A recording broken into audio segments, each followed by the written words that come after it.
অনেক দিন আগের কথা।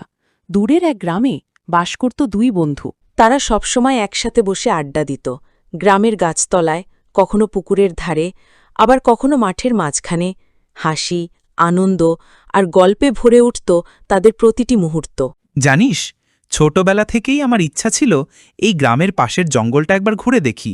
শুনেছি ভেতরে নাকি বড় বড় গাছ, ঝর্ণা আর অদ্ভুত সব প্রাণী আছে।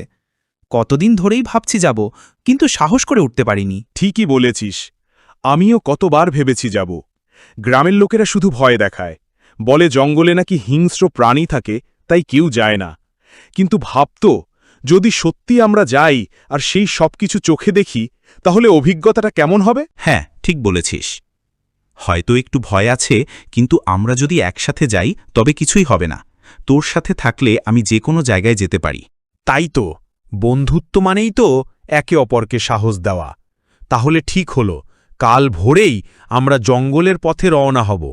পথে তাদের দেখা হলো এক সাধু বাবার সাথে। সাধু বাবা বোঝালেন, বৎসরা, জঙ্গলের ভেতর যেও না, সেখানে হিংস্র প্রাণী আর ভয়ঙ্কর বিপদ লুকিয়ে আছে। কিন্তু দুই বন্ধু তার কথায় কান দিল না। তারা হাসিমুখে বলল, আমরা ভয় পাই না, আমরা একসাথে আছি। আর সেই অবহেলায় তারা এগিয়ে গেল জঙ্গলের অজানা অন্ধকারের পথে। তারপর তারা জঙ্গলের ভেতর হাঁটতে হাঁটতে হঠাৎ থমকে দাঁড়াল। চোখের সামনে বেরিয়ে এলো এক ভয়ঙ্কর বাঘ। মুহূর্তেই দুজন বন্ধুর মনে ভয় ঢুকে গেল।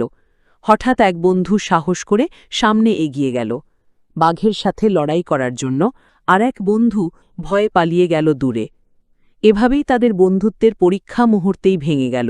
গল্পটি শেষ হলো এই শিক্ষা দিয়ে, সত্যিকারের বন্ধুত্ব শুধু কথায় নয়, বিপদের সময় পাশে থাকার মধ্যেই প্রমাণিত হয়।